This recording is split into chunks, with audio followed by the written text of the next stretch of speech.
வேப்பிலைக்காரியாய் உன் வீடு தேடி உன் காலி வந்துவிட்டேன். என் தங்கமே, நாளை காலை உன்னை சந்திக்க நேரம் குறித்துவிட்டேன். சரியாக நாளை காலை 10:10 மணிக்கு நான் உன் இல்லம் தேடி பச்சை நிற ஆடையில் வருவேன். என்னை அடையாளம் கண்டு கொள் குழந்தையே. நான் என் உண்மையான உருவத்தில் வருவேன் என்று நீ எதிர்பார்க்கக்கூடாது. என் குழந்தையான உனக்கு ஆசி வழங்குவதற்காக எந்த ஒரு உருவத்திலும் உன்னை தேடி நான் வருவேன். நீதான் என்னை புரிந்து கொண்டு அடையாளம் கண்டு கொள்ள வேண்டும். உன் தகுதியை நீ உயர்த்தி கொண்டே இரு. உன்னை விட்டு எவர் விலகினாலும் அது அவர்களுக்கே பலவீனமாகவும் இழப்பாகவும் முடிய வேண்டும். உனக்காக நான் தினமும் செய்தி அனுப்புகிறேன். அதை படித்துவிட்டு ஏன் என்மேல் நம்பிக்கை இல்லாமல் இருக்கிறாய்? என்மேல் நீ நம்பிக்கை வைக்க மாட்டாயா? சொல் தங்கமே. இப்போதாவது அலட்சியம் செய்யாமல் இந்த பதிவை நீ முழுமையாக கேள் என் குழந்தையே. எல்லா விஷயங்களையும் நான் ரகசியமாகவே செய்து தருகிறேன். யாருடைய கண்களில் கண்ணீர் துளிகள் கசிந்து உருகி ஓடுகின்றனவோ அவர்கள் ஆத்மார்த்தமாக வேண்டுகிறார்கள் என்று அர்த்தம். மற்றவர்கள் அந்த அவசியத்தில் இல்லை என்பதால் மேம்போக்காக வேண்டுகிறார்கள். எந்த வெள்ளம் புரண்டு வருகிறதோ அந்த வெள்ளம் வழிகளை உண்டாக்குகிறது. எங்கே நீர்வரத்து இல்லையோ அங்கே வழிகள் உண்டாவது இல்லை. இதுதான் கண்ணீரோடு வேண்டுகிற வேண்டுதலுக்கும் கடமைக்காக வேண்டுகிற வேண்டுதலுக்கும் இடையே உள்ள வித்தியாசம். என்னிடம் இருந்து பற்றி கொண்டாயே என கேட்டு அழாதே. நீ என்னை பற்றி கொண்டு என்னிடம் இருக்கிறாயே. நான் என்ன பேறு பெற்றவன் என எண்ணி அழுது என்னை போற்று.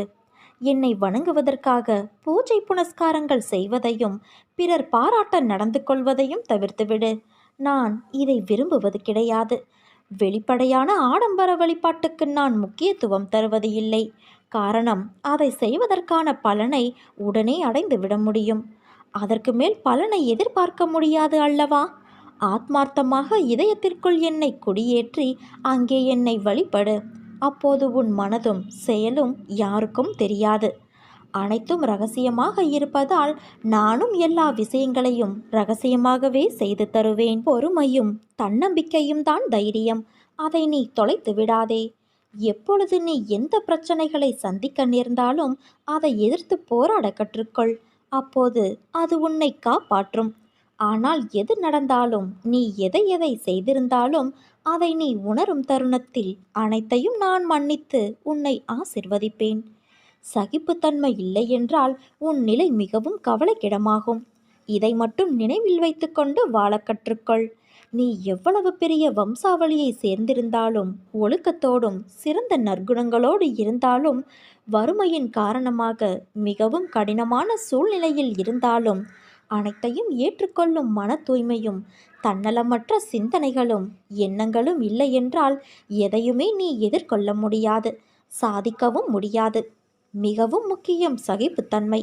இது மட்டும் உன் வாழ்க்கையில் இல்லாவிட்டால் உன் வாழ்க்கையே பறிபோகிவிடும்.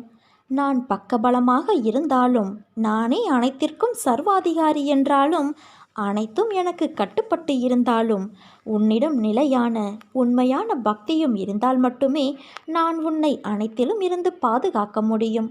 நம்பிக்கையையும் சகிப்புத்தன்மையையும் உனது தைரியத்தையும் தான் நான் உன்னிடமிருந்து எதிர்பார்க்கிறேன். உன் வருகைக்காக நான் காத்திருக்கிறேன். நான் உனக்கு உனது மனநிலையை புரிந்து கொண்டு அழைப்பு விடுத்திருக்கிறேன். என் அழைப்பை ஏற்று விரைந்து வா என் குழந்தையே. அம்மா உனக்காக என் விழி திறந்து என் ஆலயத்தில் உனக்காகவே காத்திருக்கிறேன். என் அனுமதியின்றி எதுவும் நடக்காது. எவரையும் நெருங்க முடியாது. என் அனுமதியின்றி என் மண்ணில் பாதம் பதிக்க முடியாது. உனக்கு ஏற்பட்ட துயரங்கள் அனைத்தும் உன்னை விட்டு விலகிவிடும். தன்னம்பிக்கையை நீ இழந்து விடாதே. அனைத்தும் விரைவில் மாறப்போகிறது. நீ எதற்கும் பயப்படாதே, கலங்காதே. என் ஆலயத்திற்கு வந்து ஒரு முறை என்னை தரிசித்து விட்டு போ. என் பக்தன் நல்லவனோ கெட்டவனோ அவன் என்னுடையவன். அவனுக்கும் எனக்கும் இடையே பேதம் எதுவுமே கிடையாது. இப்போது அவன் பொறுப்பு முழுவதும் என்னிடமே உள்ளது குழந்தையே. நீ சுகமாக இருப்பதற்கு பல விஷயங்கள் இருக்க, இல்லாத ஒன்றிற்காகவும் நிலைக்காத ஒன்றிற்காகவும் ஏன் வருத்தப்படுகிறாய்? உன் வருத்தம் உன்னை தடுமாற வைக்கிறது. அந்த தடுமாற்றம் உனக்கு பயத்தை கொடுக்கிறது. பயமே உன்னை மெல்ல மெல்ல கொன்று கொண்டு இருக்கிறது. உன் முகத்தை இறுக்கமாக்கி நோயாளியைப் போல காட்டிக்கொண்டு இருக்கிறது. உன் சிந்தனை உன் நம்பிக்கையை சிதைத்து வருகிறது. இப்படி ஒவ்வொன்றையும் மனதிற்கு உகந்ததாக ஏற்றுக்கொள்ளாமல் மனதிற்கு உளைச்சல் தரும் விஷயங்களை நீயாக தேர்வு செய்து தத்தளித்து கொண்டு இருக்கிறாய். நான் என்று உன்னை கைப்பிடித்தேனோ அன்று முதல் இன்று வரை நீ கேட்டாலும் கேட்காவிட்டாலும் உனக்கு நன்மை மட்டுமே செய்து வருகிறேன். நான் அடிக்கடி கூறுவது போல நீ எதற்கும் கலங்காதே, திகைக்காதே, தைரியமாக இரு என் செல்வமே. இந்த விஷயங்கள் எல்லாம் உன்னை என்னோடு மிக இறுக்கமாக இணைப்பதற்காகவே நடந்தவை.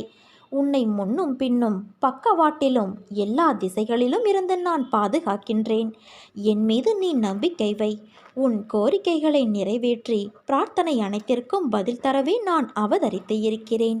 ஒவ்வொருவரும் வாழ்க்கையில் நடக்கும் பிரச்சனைகளை எதிர்கொண்டு போராடி வருகிறார்கள். எல்லோரும் கஷ்டங்களை அனுபவித்து வாழ்வது கிடையாது.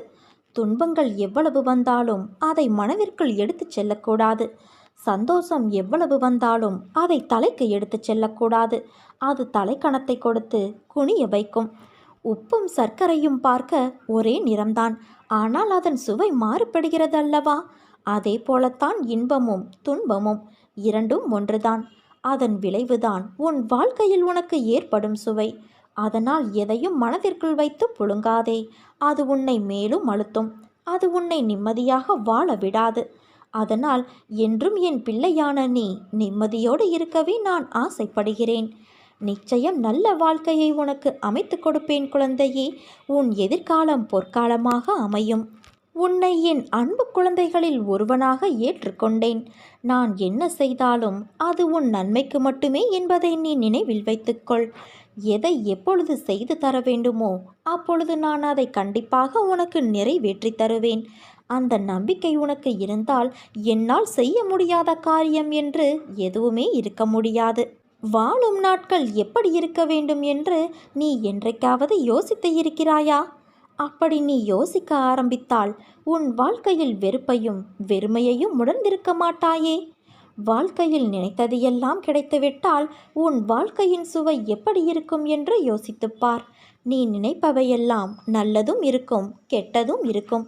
அவைகள் எல்லாம் உன் வசம் கிடைத்தால் நீ திருப்தி அடைவாய். ஆனால் உன்னை சுற்றி உள்ளவர்களுக்கு அது பாதகமாக இருக்கும் என்ற யோசனையே உனக்கு வராது.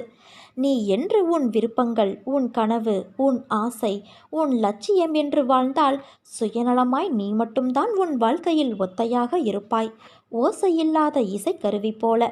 முதலில் ஏன் இப்படி என்னை படைத்துள்ளீர்கள் என்று என்னிடம் நீ முறையிடுவதை நிறுத்து. உன்னிடம் நிறைய திறமைகள் உள்ளது, ஆனால் அதை செயல்படுத்த தெரியவில்லை. வாழ்க்கையில் உள்ள கஷ்டம் என்ற ஒன்றையே நினைத்து அதில் தேங்கி நின்று முன்னேறாமல் சோம்பேறியாக இருந்தால் வாழ்க்கையில் நீ நின்று கொண்டேதான் இருப்பாய். நேரங்களும் நிமிடங்களும் போய்கொண்டேதான் இருக்கும். வாழ்க்கையில் முதலில் உனக்கு எது தேவையுள்ளது, எது தேவையில்லாதது என்று பட்டியலிடு. தேவையுள்ளவற்றை முன்னே நிறுத்து. அதற்கான முக்கியத்துவத்தை கொடு. அதற்காக உழைத்து போராடு. நிச்சயம் எல்லா விஷயத்திலும் நீ முக்கியமாக திகழ்வாய். உன்னோடுதான் உன் அன்னையான நான் இருக்கிறேனே. என் பரிபூரண அருளும் அன்பும் பெற்ற என் செல்ல குழந்தையல்லவா நீ. உன்னை நினைத்து நான் கவலைப்படுவதா அல்லது வருத்தப்படுவதா? நீ என்னை பார்க்கும்போது கண்ணில் ஆனந்தமும் மனதில் வேதனையும் தெரிகிறதே. என் பிள்ளையான நீ வேதனை கொள்ளலாமா? உனக்கு துணையாக உன் அன்னையான நான் இருக்கிறேன்.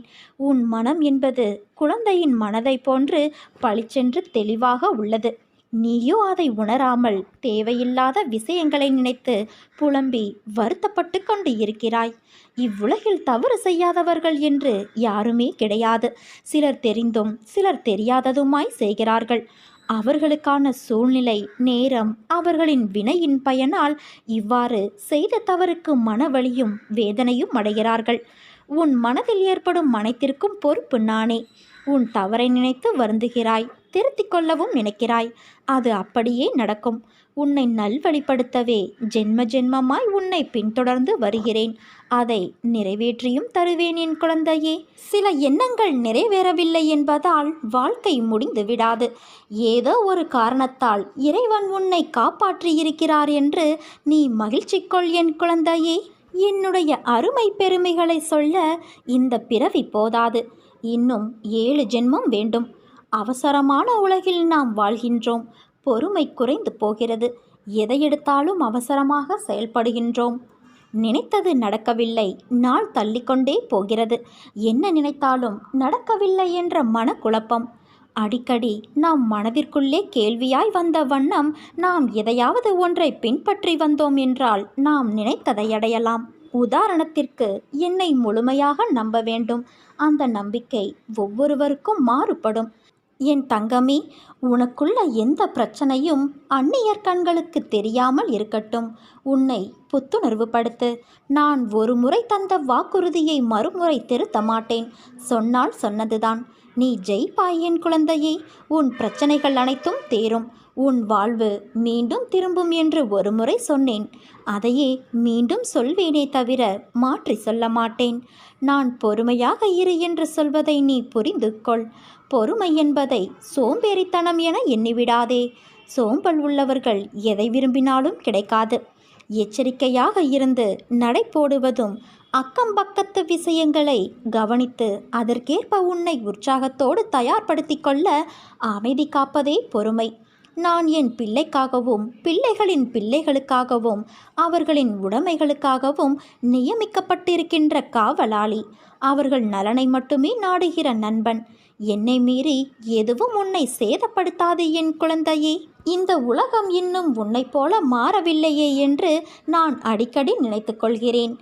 எத்தனை கவலை கஷ்டங்களை நீ தைரியமாக சந்தித்து அனைத்திலும் வெற்றி பெற்று, வெற்றி கிடைக்காதவற்றில் இதில் அம்மாவுக்கு விருப்பமில்லை என்று ஒதுக்கி தள்ளி, அடடா, நீ நடந்து வந்த பாதைகளை நான் திரும்பி பார்க்கிறேன்.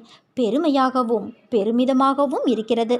மலைப்பான நாட்களும் நிமிடங்களும் கடந்து போன பிறகு இதற்காகவா இவ்வளவு நாள் கஷ்டமும் கவலையும் பட்டோம் என்று நினைத்து ஒவ்வொருவரும் வருத்தப்படுவார்கள். நீ கூட அடிக்கடி அப்பாடா, ஒளிந்து போயின துன்பம் என இத்தகைய நேரங்களில் நினைத்து பார்க்கிறாய். எதுக்காக இவ்வளவு கஷ்டங்களை நீ எனக்கு தந்திருக்கிறாய் என்று அடிக்கடி என்னை கேட்பாய். நான் உனக்கு கஷ்டங்களை என்றும் தந்திர நினைத்தது கிடையாது. அனுபவங்களை தரவே நினைப்பேன். உன்னால் முடியாத போது கை நீட்டி நான் இழுத்து கொள்வேன். இப்போது எதுவெல்லாம் உனக்கு நடக்கிறதோ அவையெல்லாம் ஏற்கனவே தீர்மானிக்கப்பட்டவை. அதைத்தான் விதி என்பார்கள். தோல்வி வருவது போன்ற நிலை ஏற்பட்டாலும் அதை என்னுடைய அருள், நீ செய்கின்ற புண்ணியம் போன்றவற்றின் பலன் ஆகியவற்றின் பலத்தால் தவிர்த்துவிட முடியும். இதைத்தான் விதியை மாற்றுவது என்பார்கள். உனக்கு இந்த விதியை மாற்றும் இயல்பு என் அருளால் இயற்கையாகவே அளிக்கப்பட்டுள்ளது. அதனால்தான் நீ எவ்வளவோ சோதனைகளை கடந்து விட்டாய். உன் கண்ணீர், துக்கம் எல்லாமே முடிந்து இந்த மகிழ்ச்சியின் படிகளில் தடம் பதிக்க ஆரம்பித்திருக்கின்றாய். நான் உன் கரங்களை பிடித்துள்ளேன். தைரியமாக நட. நம்பிக்கையோடு இரு. வெற்றி உனதே.